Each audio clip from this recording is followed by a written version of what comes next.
It is the last class, so welcome.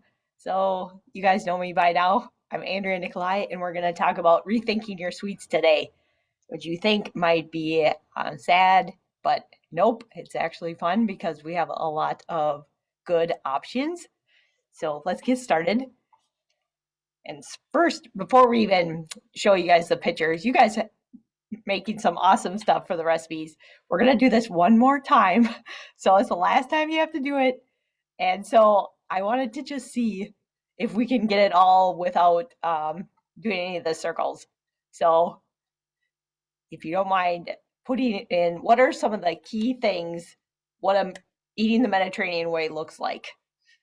So there's this Mediterranean style eating pattern, and there's key components to doing it. So if you could type it in the chat, you want to, yes, ooh, we got a hard one. So less or no sugars, which is the lesson today.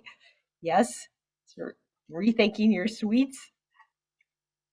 Okay, beans and legumes, more seafood, less processed meat. Good job.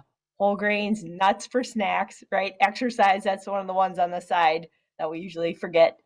Good job, you guys, on the nuts. Olive oil, yes, is the main fat. There are some other ones on the side. Think about, if you can think about those. Relationship, yes. So eating with others. Wine, yeah, it's over there too. Way to go, Jamie. You guys got whole grains. Water is the primary vegetable, or primary drink. Fruits and vegetables. Okay, so what are we missing? So we got fruits and vegetables. We got whole grains. You guys got beans and legumes. Oh, there's one. Okay, we got nuts and seeds.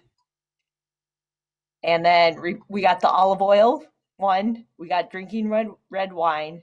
We got the exercising, physical activity, enjoying meals, relationships, and limited amount of sugar. Okay, there's just one. There's one left. I'm going to make sure I didn't miss it. Oh, yeah, Cheryl's got it. More seafood. You guys are great. Okay. That's pretty good. You guys know this stuff. Okay. Let me see if I can't even keep up with us, these circles. You guys are good. Okay, so we got that one. That's the moving one. And then we have small delay. Do it.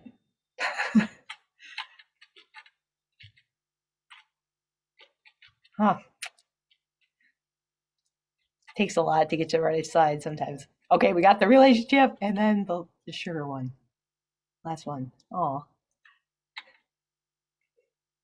There we go. Yay, you guys you got them all. So good job. And the herbs. Did we say that one? I don't even see it in my notes thing for that. Okay, yeah. So using herbs instead of salt, which we're on top of that. And we might even use that tonight in herb tonight with our overnight oats and the banana ice cream. I bet you're wondering how we could do that, but just wait around. Okay, so let's look at some of the pictures you guys made. Pretty awesome, I think. We got the banana oatmeal pancake. That looks really good with those blueberries. And then you guys like Caesar dressing. So now I finally, by the last class, I'm getting to know your guys' tastes. So Don made the Brussels sprouts Caesar, and then Diana made that Caesar dressing. So there's two separate recipes there. Well, looks pretty good to me. And then, so there's the quinoa black bean salad. Okay. And Mike here, he didn't have mango, so he substituted kiwi. So he made that. And then he also did, and I have a slide that portrays it differently, but so there's that mango quinoa black bean salad. And he said that he didn't have mango. So he made the fruit chaat, which is, do you guys remember from I think it was the first recipe, one of the first ones. So he made that. And then instead of mango, because he didn't have mango for that either, he used kiwi. And so then when he got to the other recipe, he still didn't have mango. So he just substituted the fruit chaat for the mango in the black bean quinoa mango salad. So why not, right? Okay, overnight oats, then we have Pauline made that, so she's ahead of the game here, and that would be different than the chocolate version. And sandwich and quinoa salad, that looks really good. Diane, or Dawn made that one. Yeah. Okay. And then Cheryl, she did a wrap. She didn't have whole wheat bread, but she used the whole wheat wrap for the apple sandwich. And then we have the grape and peanut butter sandwich and the seared salmon and lentil beet salad. You guys, a lot of people made the seared salmon, which is pretty cool. And then this one, like, I love the close up. Diana, she made the seared salmon too. And then we have a whole wheat pasta with beans and greens. And this one, it came in late last night, so maybe not that late, but last night. And so Pauline made the banana thing we're making tonight. I've got another picture from a different time too, but kind of get the idea there. And this is the one just describing what Mike did with the putting the shot plus the mango salad. So instead of the mango on the right, it inserted the whole shot recipe. So you just have fun with Mediterranean foods. They all go together. Good to go. All right. I just wanted to say too, I sent the adherence tool to everybody and I will resend it again. I think 6 of you have done it so far. So that's pretty good. But I would just love to see kind of where you're at now after, taking it at the beginning. And even if you didn't take it at the beginning, if you can take it again now, that would be cool. Just to kind of see, it scores you on how close to the Mediterranean way of eating you are eating. And I have a key. And so maybe once a few of you guys do that, I can send out kind of what the ideal in the mind of the Mediterranean diet, the answers would be. Okay, so what sets it apart, you guys know, is simple, delicious, satisfying, and that's the things that it's got going for it. And not a lot of diets can say that. And so we're all the way to the number 7, rethinking your sweets. So just wrapping it up again, changing your protein, right? So more fish, more plants like beans, swapping your fats, so olive oil when you can instead of other stuff, eating more vegetables, right? We know that. Eating more fruits, snacking on nuts and seeds, and then making your grains whole whenever you can. So if you can switch to brown rice, or if you don't like brown rice, maybe you could try quinoa because that would be a whole grain. And then rethinking your sweets. That's what we get to talk about today. Okay, so rethinking your sweets. Limiting your sugar intake. So this is the goal then. So sugar sweetened snacks, candies, desserts, beverages to no more than 3 servings a week. So that doesn't sound like a lot, but you guys can do it. And I had to look. Do you guys know? So where do you think most of our sugar comes from? There's actually 2 different plants in the United States. Where do we get most of our sugar?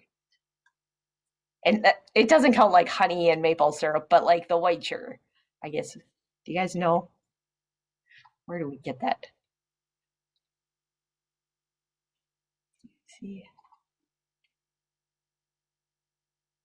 So not banana. Yes, you got it. Sugar cane and sugar beets. So good job. Yeah. So a lot of the times down here, we just hear about sugar cane, but I'm from Minnesota and you see sugar beet fields a lot. And then you see sugar beet piles when they harvest them. So just because I didn't really know and I wanted to know for this class. So which one do you guys think is more? One of them is 55% of the sugar comes from one of them, and then 45 from the other percent from the other, source. Which one do you guys think more? Yeah. Okay. So sugar cane, beets, cane. You guys, yeah, it's like whatever you know, right? So it's interesting because I was looking up a bunch of studies about sugar online and they keep referencing sugar cane, like, cane, evaporated cane juice is a sweetener. And then sugar in the raw, if you've heard of that, that also comes from cane, sugar cane. But the sugar beets actually make up 55%. So good job on Jamie. It's a point there. They're the thing that we use the most, the largest sugar source in the United States. And then the other one is 45 for sugarcane. And then I started wondering, I don't know if any of you, has anyone tried a sugar beet? Has anyone eaten one?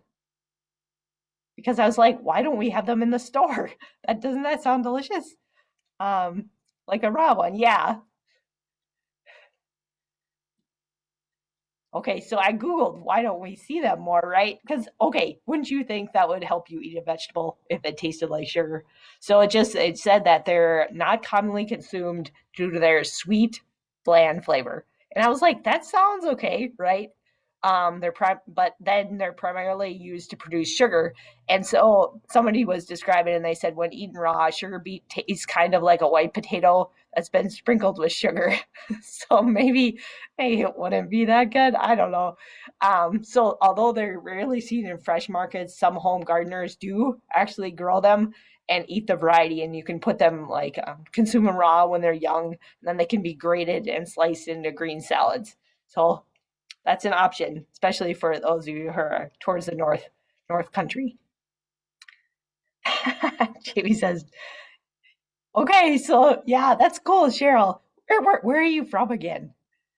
You'll have to tell us. I know Jamie. I'm pretty sure. Okay, Jamie's in Iowa, so that's why she knows about these. Um, yeah. So Cheryl, you have to tell me where you are from or where you've seen them. Okay, Michigan. Yeah, it's up there. So it's kind of cool. I think now that I know you can eat them, like when I go home, I might try to grab one. They're on the road a lot. All right. So then here's kind of something a little bit more less exciting, but um, just showing us like different things that so sugar is associated with a lot of things. That doesn't necessarily mean it causes it, but it's very possible. A lot of studies are kind of indicating that it's not the best for us, right? We know that it's high in calories and it's lacking nutrients. So that's why it's not the best thing to have. So it's looking like it can cause heart disease, that non alcoholic fatty liver disease, diabetes, obesity, gout, actually. It's been linked to that. Tooth decay, we knew that from grade school. Um, Metabolic syndrome. So that's like a grouping of different things. So when somebody says you have metabolic syndrome, it's like you have multiple things going on. So like higher blood pressure, higher cholesterol, things like that would be metabolic syndrome. So the sugar has been associated with higher blood pressure, the higher blood sugar, higher triglycerides, lower good cholesterol, and more belly fat. So dang. But that's just something that we should then keep in mind. So luckily we have all these other good foods to eat, and it's something to keep in mind. So sugar then looking like it is associated with inflammation, and so a high sugar diet, especially one low in fruits and vegetables, causes increased inflammation, which in turn increases the risk for diabetes, heart disease, and other chronic diseases. And then many of the chronic diseases that we face in the United States are caused by systemic inflammation. I think sometimes, we hear inflammation a really lot, but you kind of sometimes forget what exactly it is. And I think, um, yeah, so inflammation, yes, increased sugar increases insulin, which increases the inflammation. Right. She's got it. Cheryl's got it. Okay, so then inflammation, it's originally, it's a really good thing. It's a natural process in the body that refers to the immune system's response to an irritant. So it's basically how the body protects and heals itself. So if you've ever had like a paper cut or you burned your tongue while you're having coffee, your body's process of healing that wound would be the inflammatory response. So we're like really glad we have it. Cuts and burns cause acute inflammation. So acute means short term, which is relatively short lived. And then acute inflammation may also be brought around by if you get like a virus or bacteria or injuries or you have chemicals, or even like stress could cause like short term inflammation. But then there's that chronic inflammation, and that's the one like we hear a lot on the news and stuff. That's that long term response that can last anywhere from weeks to years. So if someone says you have chronic inflammation, that's like, oh no, because the acute one is short lived, and then your body's like, yay. But the chronic one is not always visible to the naked eye, like not like you got a cut and it's healing, but it can be brought on by a number of factors, including like autoimmune conditions can cause chronic inflammation, chronic stress can, long-term exposure to pollutants, physical inactivity can cause inflammation, and then the foods and beverages that we regularly eat and drink. So you can see how like it's interesting, right? So that's where like it makes it interesting, especially for me who loves talking about food and nutrition. It looks like so then if your body's in this constant inflammation state, then it can help kind of destruct the body, because it's like that's a really hard thing to be in. And so that's linked to the diabetes, cardiovascular disease, dementia, depression, and certain cancers. So it's looking then like sugar would be linked more in that section, sugar, saturated fat, um, and then low amounts of fruits and vegetables, they're linked to having more chronic inflammation. All right, and then there's two kinds of sugar. So there's the added sugar. These are the ones we're talking about today. And then there's the sugar naturally found in food. So the naturally occurring sugars are found in like milk and milk products. So, have you heard of lactose? So that is the milk sugar. So sometimes people have lactose intolerant, and that means that they're actually intolerant of the sugar that's found in milk naturally. And then there's fruits and vegetables. And the reason we're not concerned about these is that they have a lot of other nutrients with them too. So it's like they might have some natural sugar, but they have like a ton of fruits, like the fiber. They have not always fiber if it's just juice, but they have different vitamins and minerals, and like milk has protein and calcium and potassium and things like that. So that's why these things are not what we're worried about. And plus, you don't get as big of a dose as you do when it's concentrated and just added. So added sugars, the thing we don't like about them is that they just don't have any nutrients or much at all. Maybe like a very minimal, but nothing to add up to anything. And so they're added to different foods. So like they're used to make breads and crackers and soft drinks and jams and pasta and many other foods. So it's added sugars are sugars eaten separately or added at the table. So that would be like if you add some in your Cheerios, that would be added sugar, or sugar that's used as ingredients and then added into something. And so, okay, so we got that. That's not, and then the sugar naturally found in food, we're good to go. And we have to know too, I just wanted to say, like these coming slides, we're all talking about sugar and kind of the things that it doesn't do for us, doesn't help us with. But, and also like bottom line, if you consume more added sugar than recommended, reducing how much you can consume, like that's a really good idea. Like there's a lot of research that confirms that our added sugar intake should be limited. But sugar itself, I just want you to know, it does not need to be feared. It does not need to be eliminated completely from the diets in order to eat healthy. Like you can still have a little bit and your body is going to be fine. But it's the important part is just to remember like how much of it you're having, and then like what you're drinking, while you're having that, are you having another sugary thing? So just like thinking about your overall intake and then how much you're having, and try to decrease that if you can, just because it's not doing a ton of good things at all. So we do know that we crave sugar from birth. There's been a lot of evidence, and maybe back in the day that really helped us because we were like, it attracted us to foods that we could actually eat, and gives us energy, right? So we're predisposed to liking sweet foods, and unlike salty tastes, that's something that we learn to like, the salty stuff. Sweet tastes are something that we enjoy eating from birth, so it makes it feel good too. Consuming sugar signals the release of serotonin and endorphins, and it pretty much tastes good, except for apparently the beet, but I will try sometime. I'll have to let you guys know. The average American consumes about 152 pounds of sugar per year. That's crazy. And so, just like looking at that a different way, we have 26 to 30 teaspoons per day. So that is actually 3 times the recommended amount. So, whoops, right? So where do we get most of it? So most of it comes from our soft drinks. And then after that, it's our grain-based desserts, and then the candy, and then the dairy desserts and flavored milk. So like when they were talking about taking chocolate milk out of the schools, one of the things that came up is that, like a lot of the sugar, the added sugar that kids are getting and we're getting, it's not from the chocolate milk necessarily, but it's from all these soft drinks primarily, and sweet tea and sugary drinks. So thinking about, maybe like how you eat or somebody you know, just trying to see if you could remove the so much of the sugary drink stuff that could really, really, really help bring everything down.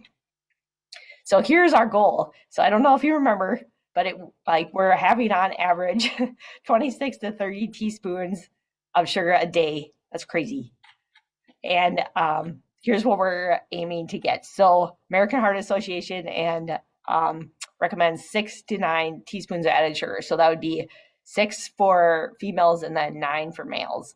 And sugar, okay, so another fun fact, 4 grams of sugar equals 1 teaspoon. Because if you notice on the label, when you look at like a yogurt, it doesn't say how many teaspoons of sugar. So how are you supposed to make that into something that's going to be useful? So if you know that 4 grams are equal to 1 teaspoon, so you would take like 6 then, and you multiply it times 4, because there's 4 grams in each teaspoon, and you get 24. So I would know that 24 grams for me is probably what, like if I could get that or under per day, that would be great. And then for men, 9 times 4 would be 36. So if you look at, maybe go to your cupboard and just look at a couple of things and see, like on your breakfast, right? If you have like a cereal that has 9 grams of added sugar, okay, so I'm well on my way to 24, so female Andrea. So 24. And so you could see how you could have a serving of cereal, which would be 9. And then maybe you have a piece of bread, maybe it has 1, or maybe it's like a sweeter bread and maybe it has more, or you have yogurt and then it's added in there, and then like things like M&Ms or something like that. So you can see how if you can just try to keep it under that, that can really help, because that would be 10% of your calories per day or less. So just remembering 4 to 1, 4 grams equaled 1 teaspoon, that can really help a lot. And then if you're looking at, okay, so like an oatmeal packet, right? An oatmeal packet, sometimes like if you have the flavored oatmeal, it's anywhere from 9 to 12 grams of sugar, and usually it's all added sugar. And so you could try to think to yourself, 12 grams, and you divide that by 4, that's equal to 3 teaspoons. So in that oatmeal packet, there's about 3 teaspoons of sugar. So you know that if you made oatmeal from like the big canister that's unflavored, and you put in less than 3 teaspoons of added sugar, you'd actually be doing better than the packet. So it's kind of cool because you could see, like maybe you could still add some and be better off than the packet. Or just maybe you could mix the packet with some unflavored, or, just to get an idea, or just not have the packet kind all the time. So I was just trying to give an example, but so too much is a sweet thing. So 23 teaspoons of added sugar consumed by the average American. And then, so there's 15 teaspoons of added sugar in a 20-ounce soda. So, we can see how that can adds up quick. So 6 teaspoons recommended for women, and then 9 for men. So something that would be really cool is to just start tracking it and just see kind of where you're at on average, because we have room to play with a little bit during your day. It's just kind of what you want to spend those extra calories on. And usually we're spending too many on things like sugar and not enough on things like fruits and vegetables. And then here's something really exciting news also. 74% of processed foods contain added sugar. So that's a lot. So this increases like our daily consumption of adding sugar, even if we're avoiding sweet foods and beverages. And it kind of makes us accustomed to a certain level of sweetness, even in foods that aren't meant to be sweet.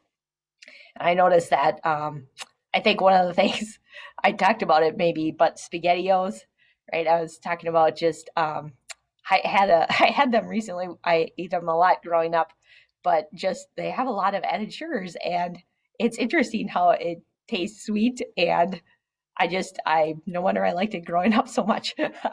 But just looking at added, like the sugars and the added sugars in different foods, just to be like a little bit aware of where you're getting the sugars can be a really good thing.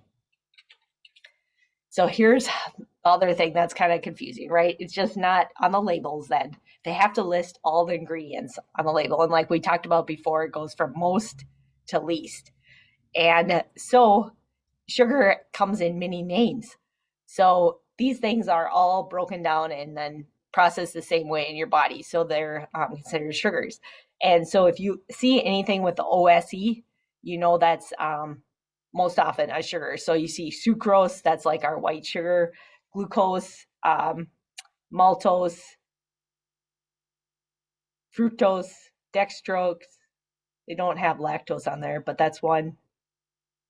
And then all these other things are also names for sugar. So if you see them on there,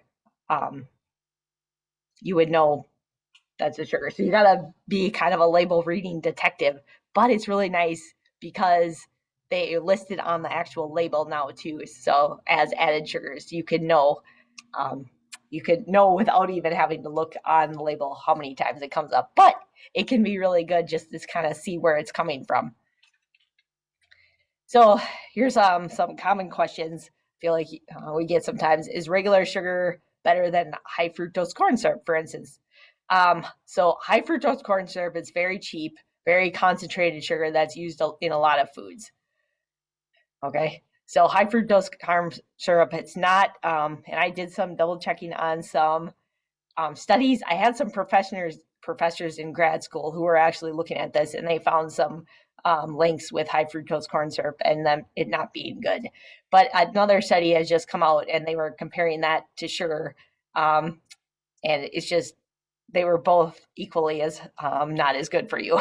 So it corn syrup has been around since the 1950s, and then in the 1980s and 90s, it became used in greater frequency in the food supply. And so then the rise of obesity corresponded with that. And so some people also believe that, the high fructose corn syrup was the cause. However, it is a general increase in people eating high calorie foods that was causing the obesity more than specifically the high fructose corn syrup. So, in summary, then, all sugars should be consumed sparingly, not just high fructose corn syrup. And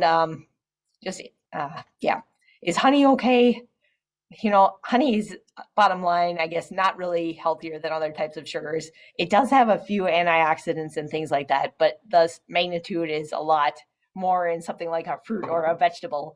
And so I would say, we do know some things about honey, like it can help heal wounds and different things like that. It has definitely some special things, but it's still sugar and it counts towards your daily intake. So like other sugar, honey should also be consumed sparingly. And then people ask about agave too. You might have heard of that one.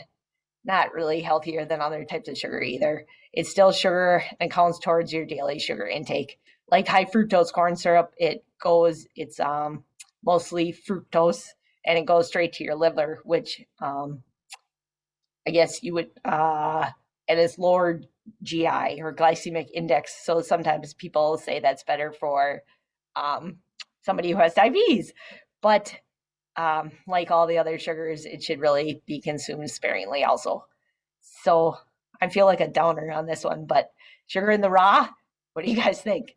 Probably, you guys know what that one is? It's that one in the brown packet. You guys ever seen that? Kind of like a rustic looking brown packet. So it's table sugar that has a little bit of molasses in it. And sugar in the raw is not healthier than other types of sugar either. It's still sugar and counts towards your daily sugar intake. So like any other sugar, sugar in the raw should be consumed sparingly. So in summary, sugar is sugar. So if you can work towards the goal of no more than the recommended daily allowance of sugar would be 6 to 9 teaspoons a day, no matter what types you're choosing, that can be really good. All right. And then I jotted down a few studies if you guys are interested, but just like here's like a headline of one of the studies: consumption of honey, sucrose, so that's like the table sugar, and high fructose corn syrup produces similar metabolic effects in glucose tolerant and intolerant individuals. So just saying, not always kind of breaks down into the same. So bottom line, just try to do less sugar if you can. And then reading the labels, right? So we just talked about that. So being kind of like comparing the labels, how much sugar they contain. Like one thing I noticed, I love wheat thins, and they are like a sweeter cracker. Just happens that they are. And so that's like something, I wouldn't always think about crackers as being sweet, but they do have, 4 grams of added sugars. If I only get 24 a day, if I eat like a really, really lot of wheat thins, I could make it. So I'm just trying to think. I'm trying to go less. Looking at, I guess the point is to look at just different places, just so you know where it is.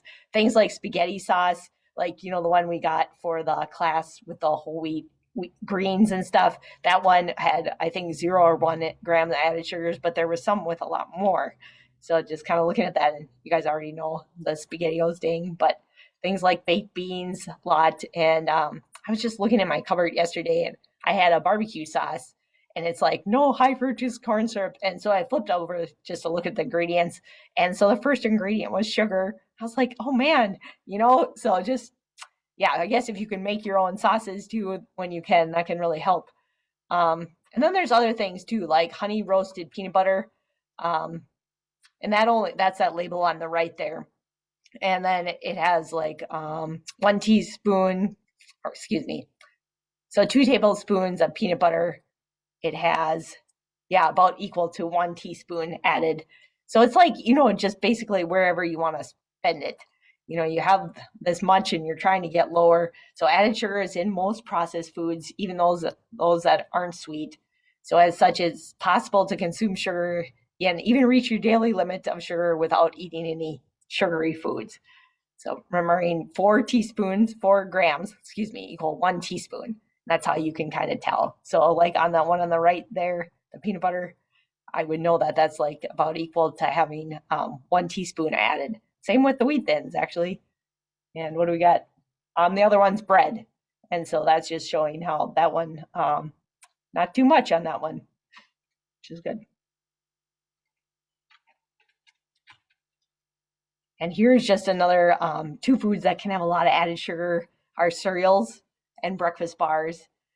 The cereal people definitely have a point that they say that a lot of the cereals come with a lot of vitamins and minerals that we need. So that's a plus with the cereal. And, protein bars could say the same thing too. But just when you're looking at it, try to look for 6 grams or less sugar per serving. So I don't know if anybody's heard of WIC. So it's a Women, Infants, and Children's program, and it helps supplement sometimes women who are pregnant or breastfeeding or have young kids with nutritious foods. So they allow some cereals to be bought with WIC, and they have to be 6 grams of sugar per ounce or less in order to be considered WIC cereals. And so those are the ones, like if you ever see it labeled like WIC eligible, then that sugar probably has lower sugar. That cereal, probably has lower sugar. And then breakfast bars, like in granola bars and snack bars, for every 100 calories in that bar, try to choose one with 5 grams of sugar or less. So if you're having like a protein bar with 200 calories, think about it should have like 10 grams or less would be the kind of a goal. And then if you could use less of these and just choose nuts, that would be great. The Mediterranean diet would definitely support you on that. And then here's just a couple side-by-side comparisons of the label. So we had this older label. If anybody has any older food products at home, you'll still see that. But there's that newer one on the right, and you see how there's includes 10 grams of added sugar. So that's where you can look if you don't want to always read all the ingredients. Is you can kind of just look at that and see how much you're getting. So remember, women, 24 or less is our goal, and then men, 36 grams or less.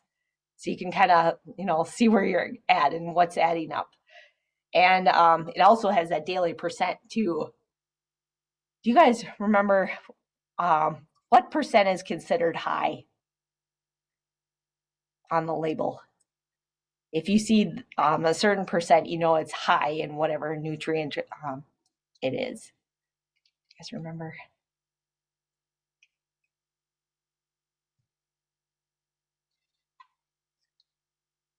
If you want to guess, you can.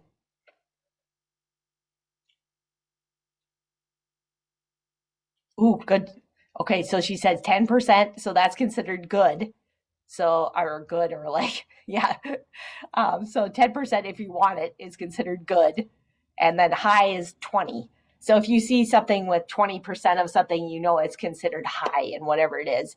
So this one on the screen here, it has 10 grams of added sugar and it says 20%. So I could look at that and declare that is high in added sugar.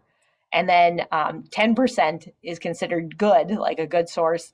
So more like average then, right?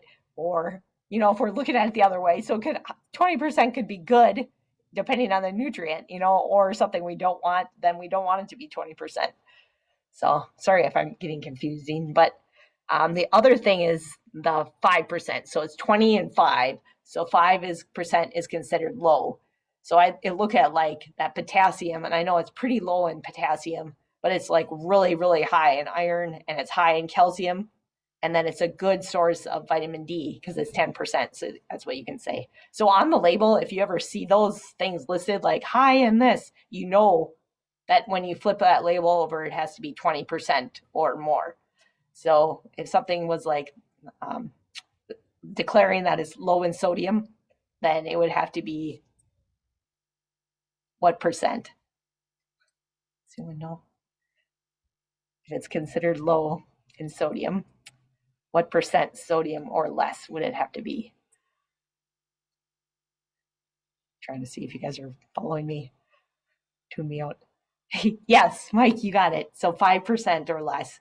So it's considered low in it if that percentage on the side is 5% or less, and then it's high if it's 20% or more. So that's just a fun additional fact. But it's nice because we have the added sugars now in the label. And so things like yogurt, we know that milk has some sugar, right? But we want to know how much is added. And that's the more important one to know. So that's why, like, when you buy milks that are like almond milk or coconut milk, or like I have a friend who loves that oat milk, right? Just looking at the added sugars is key because you want to have one with lower added sugars. Otherwise, you can end up with all your added sugars just from your milk. All right, and here's just being aware of the marinades. Yeah, I told you about my barbecue sauce. Marinades, sauces, and dressings, like many are very high in sugar. And these are different ways that you can kind of name the sugar there. So think about like looking for them. You can be a detective and look for the different things. It's kind of expensive sugar water with some spices. So we can do this. We can make this stuff. Fortunately, right? You're like, we need time for this. Making your own marinades then, but just thinking basic, you could do an acid, which would be like vinegar, citrus juice, or wine, then adding some oil. Like we know we love that, right? Olive oil, canola oil, and sesame oil, and then a seasoning, and that can be a great marinade because the oil helps everything kind of soak in. The acid helps tenderize it. And that's how you can do that.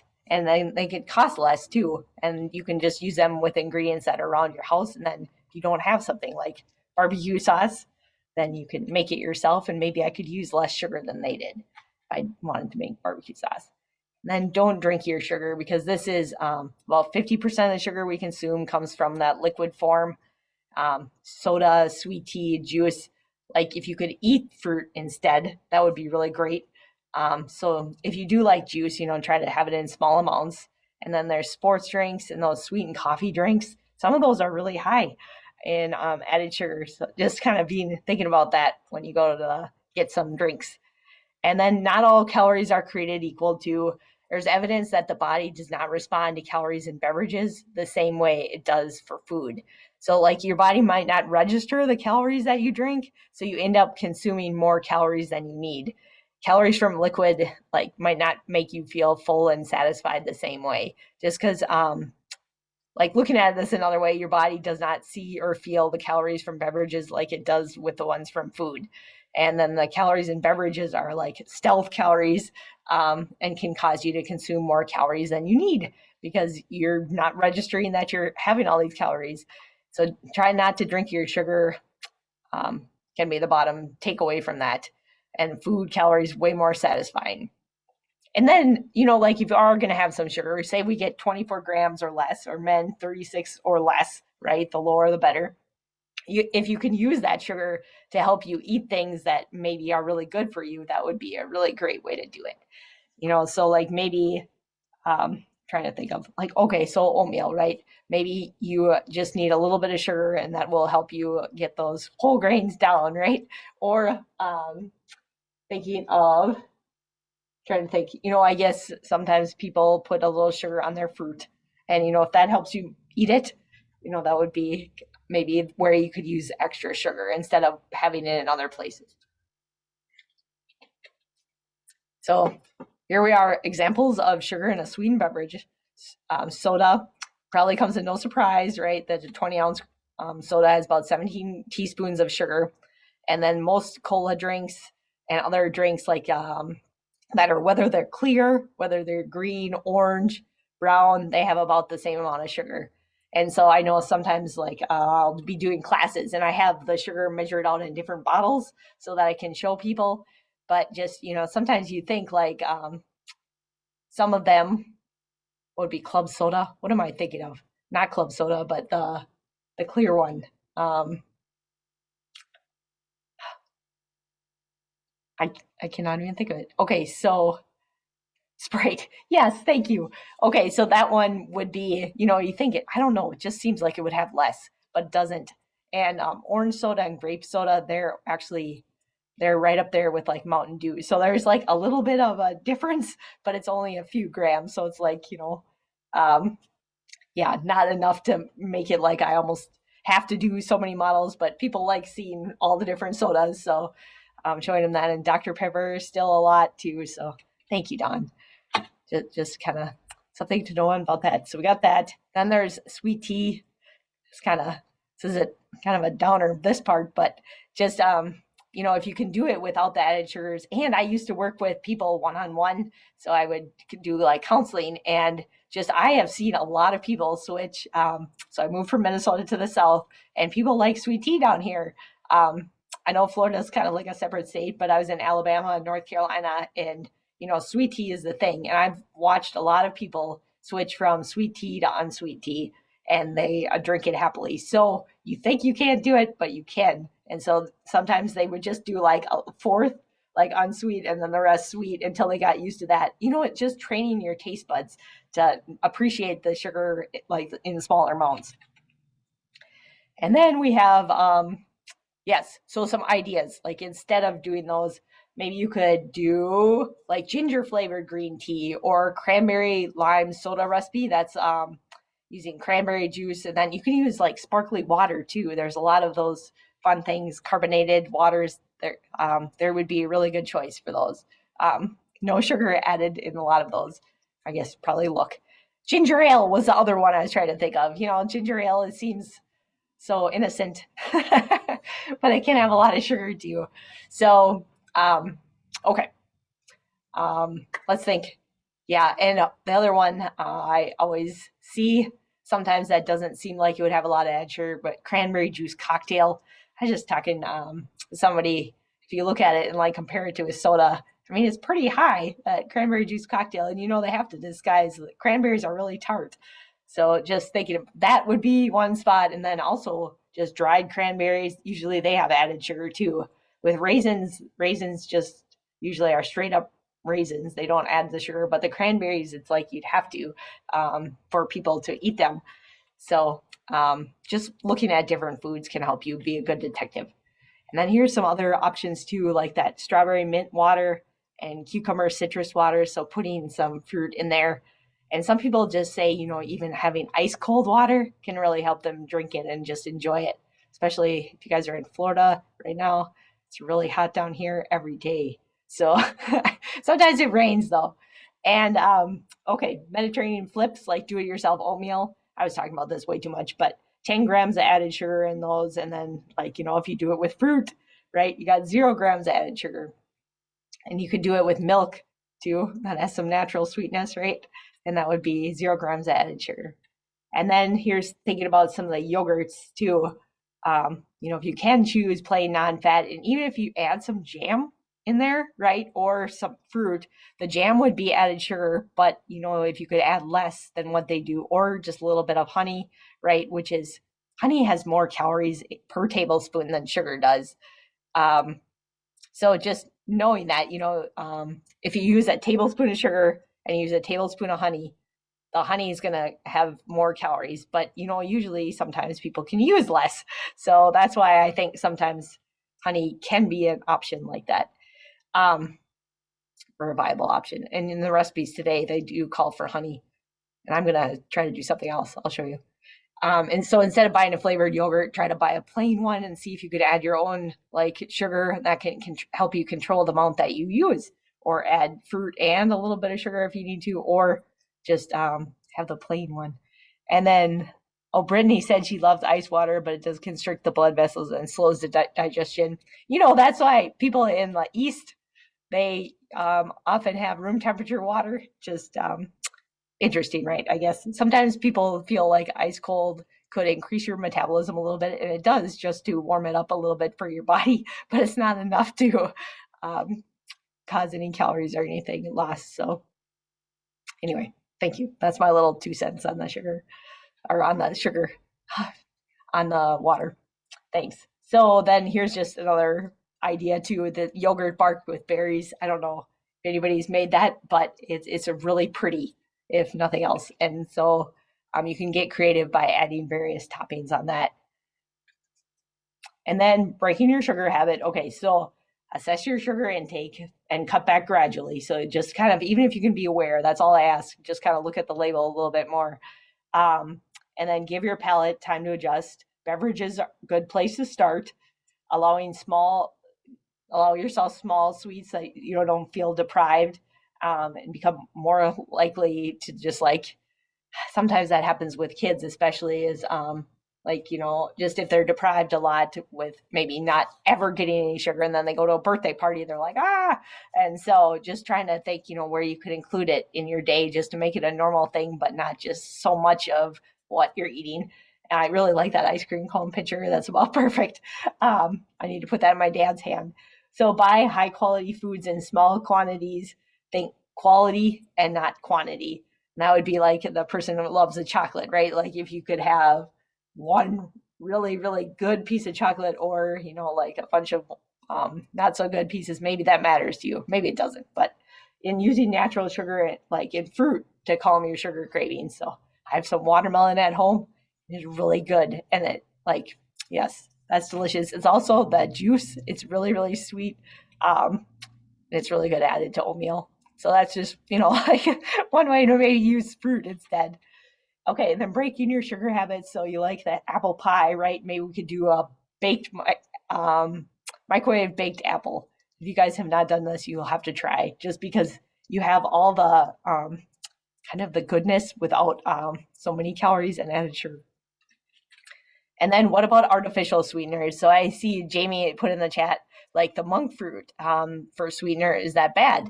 And so I would say no, but if you can, enjoy the natural flavors of like the fruits and the vegetables and the nuts and the seeds and the herbs and the spices, etc., rather than using artificial sweeteners to flavor the food or drink.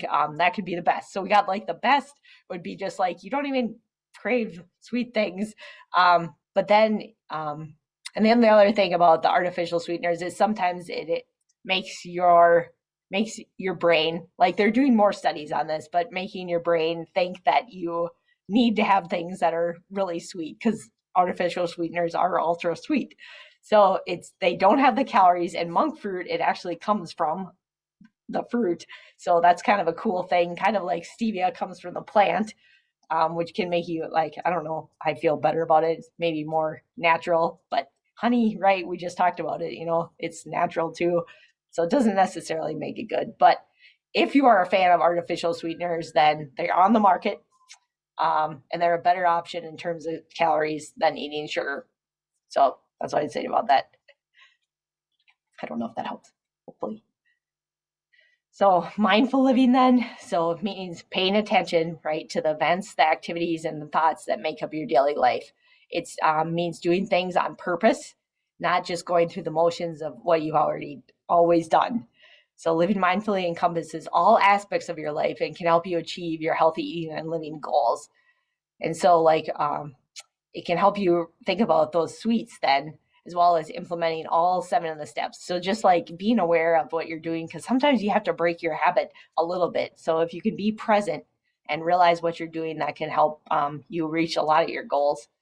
And then being more physically active, that's essentially that's an essential part too. And just like trying to think about where you could fit in physical activity and with even without within your day, maybe not so much just like always going to the gym or something like that, but maybe you park farther away, or maybe you take the elevator or take the stairs instead of the elevator, or you go and talk to a coworker instead. So why is being active so important? I bet you guys have never heard any good things about being active.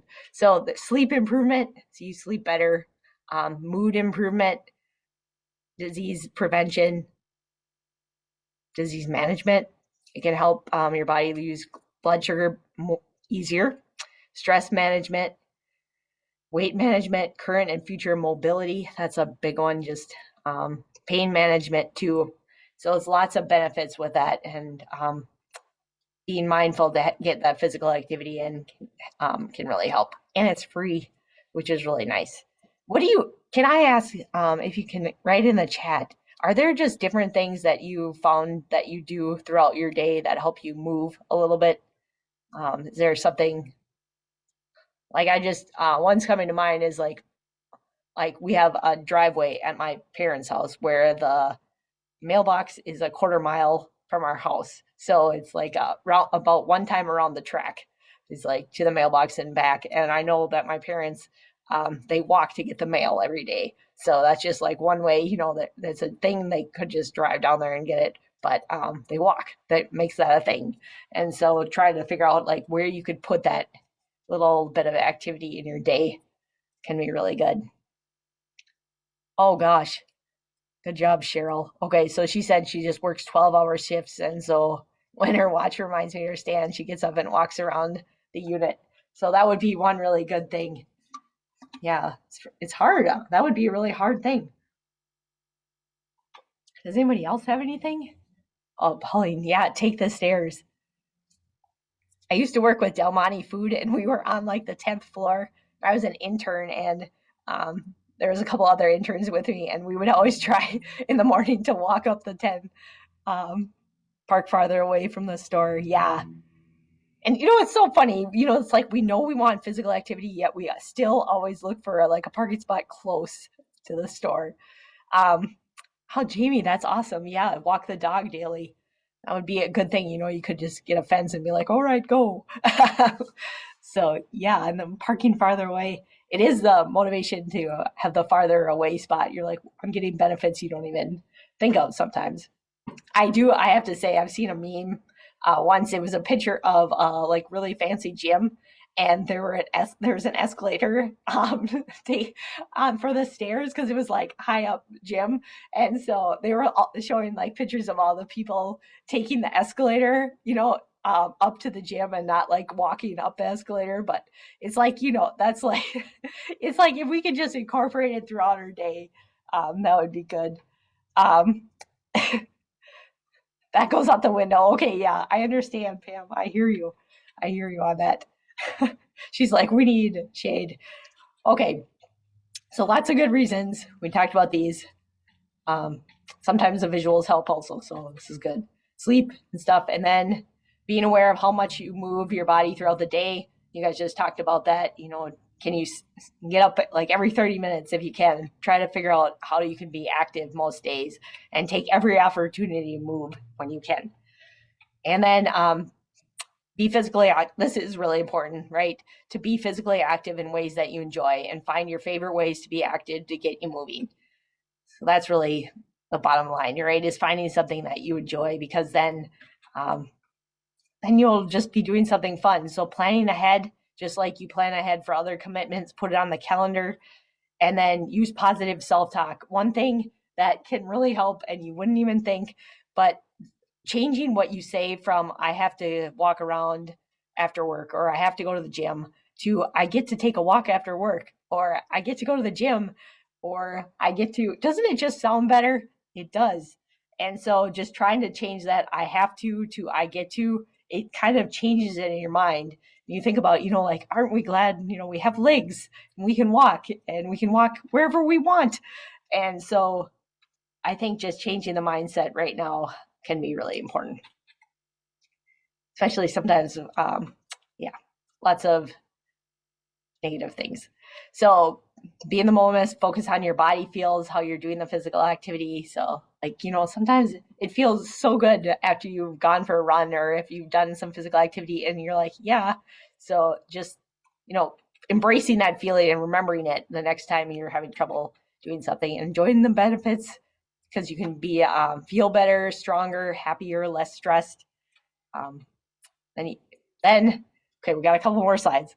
I'm talking a lot today, but I'll hurry up. So adults need 150 minutes each week of moderate intensity aerobic activity, or you could do 75 minutes each week of vigorous intensity aerobic activity. So that'd be like jogging or running.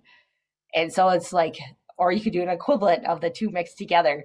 And so sometimes I have trouble thinking like 150 minutes every week. So what does that exactly look like?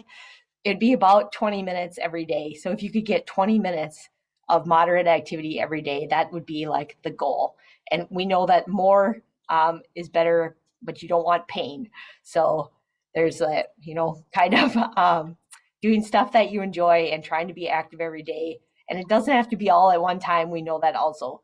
So just even if you can get 5 minutes here, 5 minutes here. So say Cheryl works 12 hours and say her watch goes off and she just gets 5 minutes like throughout that day then to equal 20, like that's she's reaching what she's we're hoping at least you can get on the minimum. That would be really good. And a lot of there's a majority of adults don't get this, so if you can even do 5 minutes, you're still doing really, really awesome, and keep it up. And then there's the talk test, right? So you might wonder, like, what does moderate mean exactly? Intensity, like, how do I know if I'm at moderate? So light intensity, you should be able to sing. So if you're walking next to somebody and you guys are singing with no problem, you might be at light intensity. Then if you should be carrying on a conversation, that's where you're at moderate. And if you're becoming winded or you're too out of breath to carry on a conversation, like it's just too much work, you're like, I gotta focus on this, then you're probably at vigorous intensity. And then being mindful overall, like, helps you realize like how hard you probably are working. And so rethinking your sweets, here are just a couple of recipes. Like, so the strawberry mint water could be a way to do it.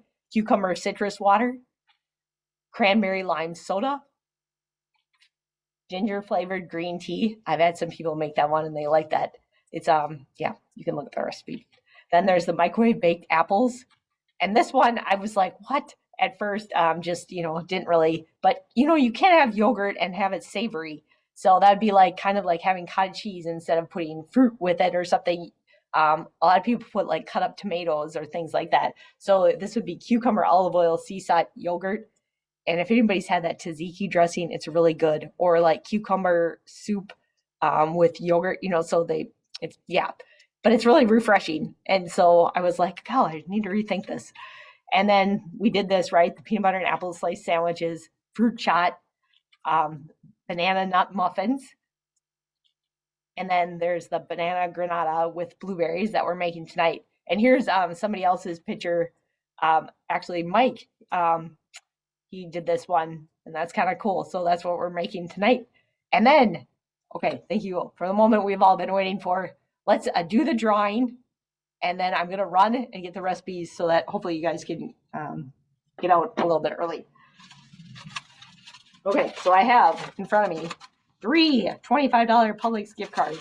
And really, thank you for making this fun and contributing to the recipes. Like, it's been so fun to look at, what everybody makes and everything like that. So what we've had, some fun facts. Okay, so there's been 53 entries, which is pretty awesome. You guys are you rock it. So number of different people have entered recipes, 7. And then the maximum entries for a recipe have been 6. And then the maximum entries for an entrant, so like one person, the maximum they've done 16. One person did 16, which is pretty awesome. And then the number of different recipe made, 23. 23 different recipes. The number one recipe that you guys made was the avocado toast. And that was followed by a tie between the olive oil toast, which makes sense, right? And then the seared salmon. So that's pretty cool. All right. So what I'm going to do is go to another screen. If I can do that. I can find it. We'll see how this works. Okay.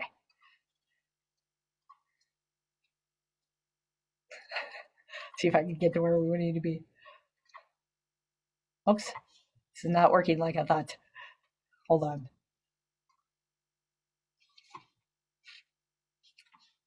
It's really easy now. Okay. We're going to share this. So we have got, here are all the people who, number of entries, right? And so what I'm going to do is shuffle this up from all, there's the 7 people that entered, and now you guys are all shuffled in there.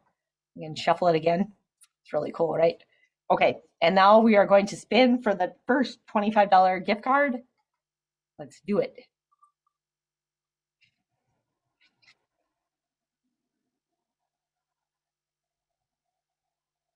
Woo!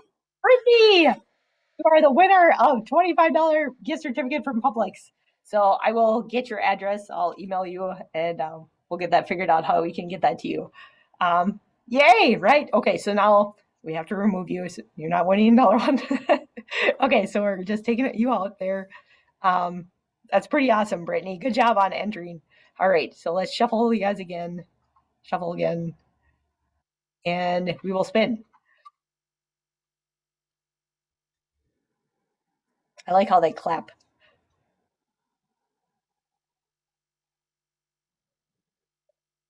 Dawn, look at that. Okay, good job. Just right on the thing, like Wheel of Fortune. Okay, good job. Dawn, yeah, she made a lot of recipes, so this is good, you guys. Credit or credits you. Okay, so we'll shuffle. I'm having fun shuffling. All right, one more time.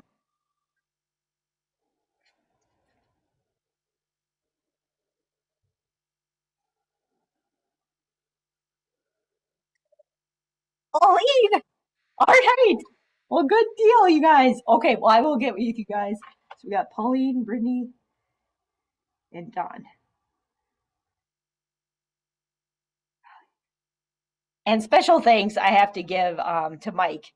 He helped me track with an Excel document all the different recipes people made. And so this was really helpful because then I knew like how many times to enter everybody and all these things. So really appreciate it. So we got you guys 3 winners there, and I will mail you that $25 gift certificate. And special thanks to Publix. They came through for us, right? All right, so what I'm going to do right now is just run to the back, and luckily no cooking, only one electronic appliance, so we'll try to get done before 7:30. All right, so I really appreciate it, and we will return in just a second. Oh, one more thing before you guys leave. I need to close that, and I'm going to share a different screen if I can. That would be the screen, this one. And I'm going to try to go to the next slide. Let's see if that works. Should not be this hard. Let's see. Maybe it's really difficult. There we go. I have the survey. I'm going to email everybody the survey, but I wanted to just put it up here just in case you felt like doing it early, because then you'll get it out of the way. And we have a little spot right now, time. So you could either, sorry, I wish that link was clickable, but I'll email it to you guys. But then the square is a QR code, so you can hold your phone camera up to that and put it like you're going to take a picture, and then it'll scan that QR code, and then it'll go straight to the survey if you'd like to do it that way. All right. Okay, so I will shut off my camera and video and stop the recording, and then I'll meet you back there in just a second. Points last class. All right. So I know, yeah, Pauline, it was you, right? Who has already made the overnight? No, you made the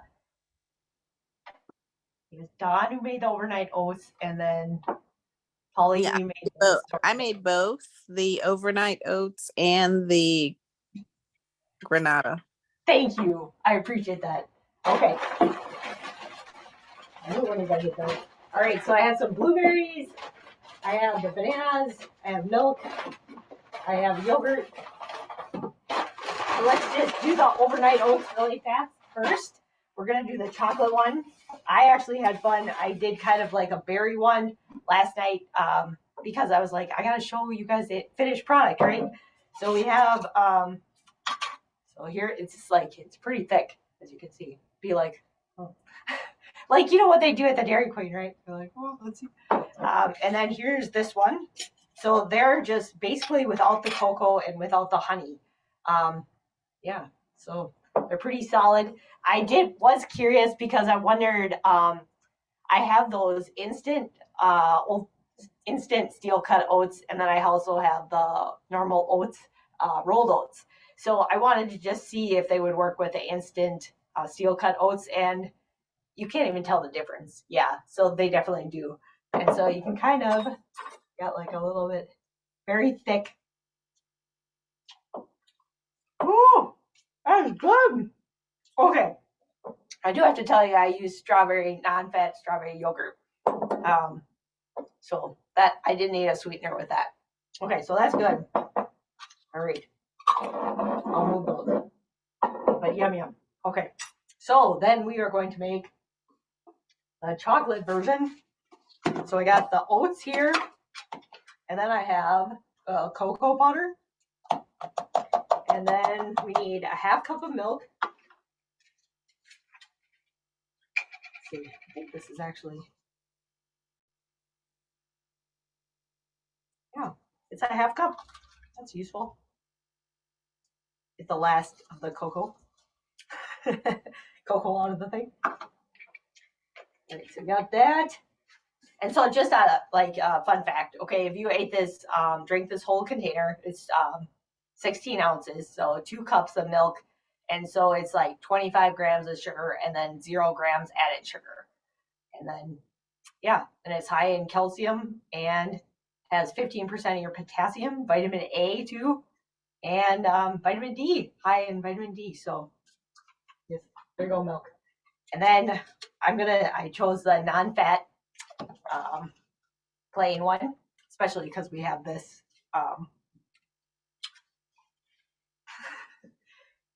Especially because we have cocoa butter, right? Pardon me, okay. Use a half cup of that. Using this as my measuring cup.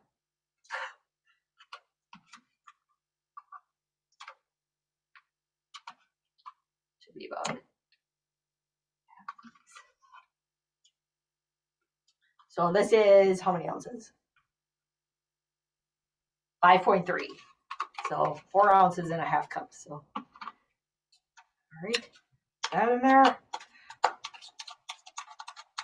And then we need chia and vanilla. Okay, so we got vanilla. Yum. Napkin. Oh, and here's too just that sugar in the raw. Like you guys have probably seen that. I don't know if you can see it. It's those brown packets. So still sugar, unfortunately. Okay, so a half teaspoon of vanilla extract.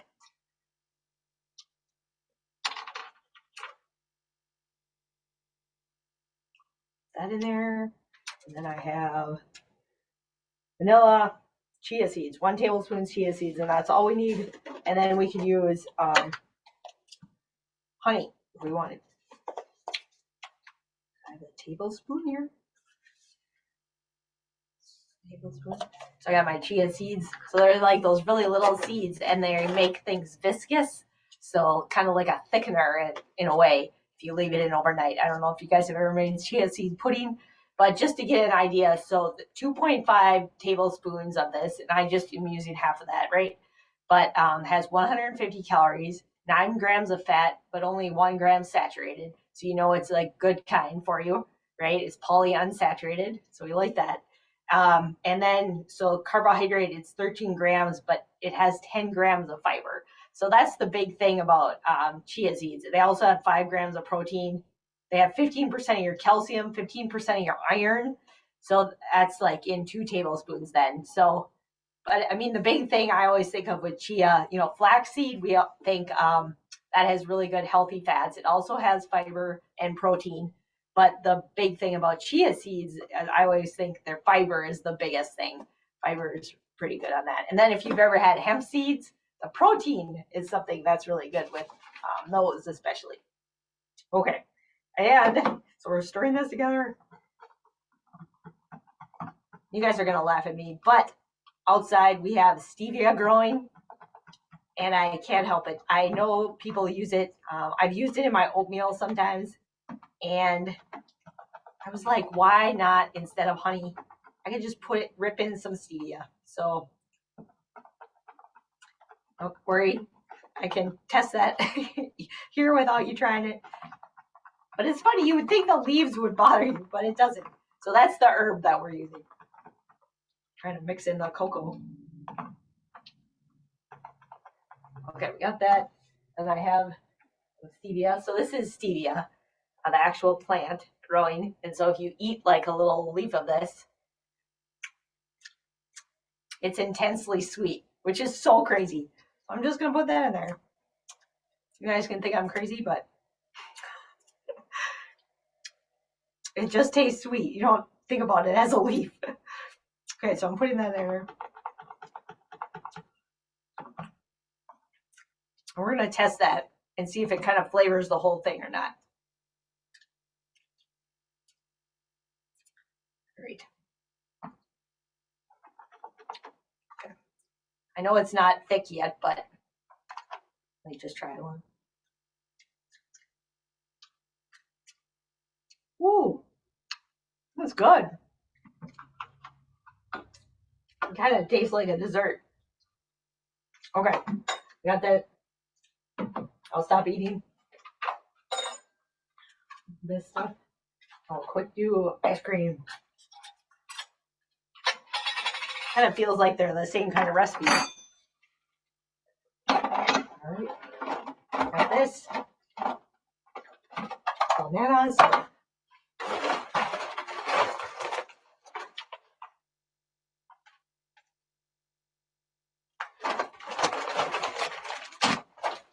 So I bought these bananas this morning. This is just 2, so I was just doing half the recipe. Just sliced them and put them in the bag. Because that is nice because they're kind of loose and they're not just one big chunk.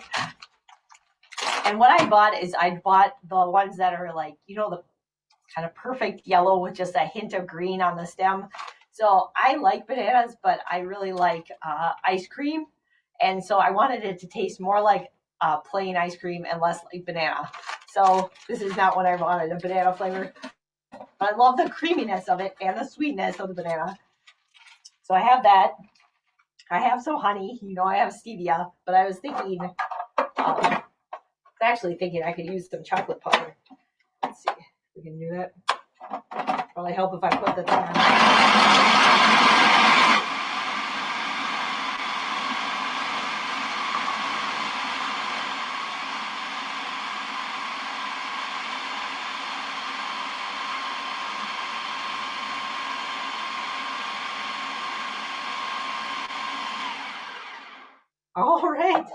All right, it's looking good, guys. Check that out. So, okay. So the good consistency. Now I'm going to add, I think I'm going to do a little bit of deviation here. But I have a little bit of peanut butter. I'm going to put that in there.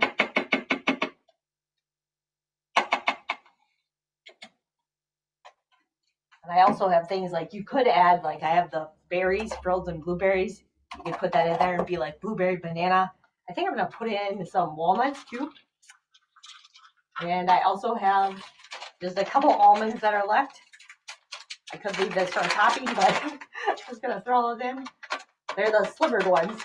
Okay, so I could put in stevia, but I'll hold back for now.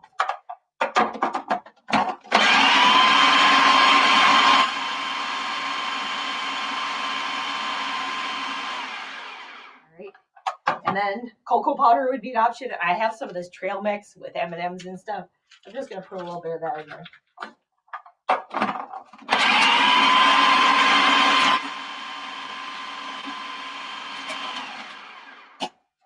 All right, I think it's ready. I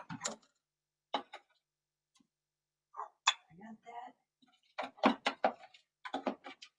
I'm that kind of person, sometimes people just like just vanilla ice cream or ice cream with fruit. But unfortunately, I'm the one who would love like the Blizzard style, where you put a bunch of different stuff in there.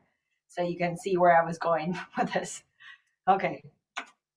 It's okay. I would love to try it. I think we're pretty good.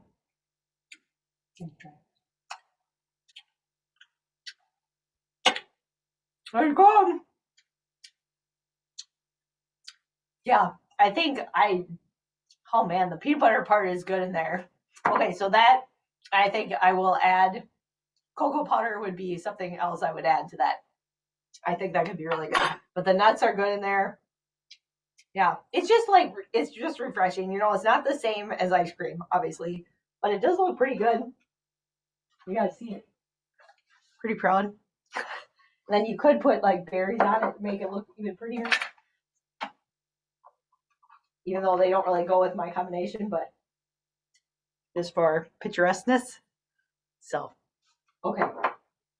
Let's see. I have the chat box up if you have anything like to say. But I just wanted to really thank you guys for coming and for making this a fun class. Really appreciate it. And you guys are really good at getting you knew the whole Mediterranean thing. So if you don't mind doing the survey, that would really help. And just taking the quiz then, because that'll be fun for you too. But I really appreciate it. And thanks for spending your Thursday nights with me. So does anybody have any questions? You guys are great. Thanks, Pam. That's pretty awesome. Good deal. I hope you guys learned something. It'll be good. All right. Well, I hope you have a really good night. And yeah, email me if you need anything. But thank you so much. Bye, you guys.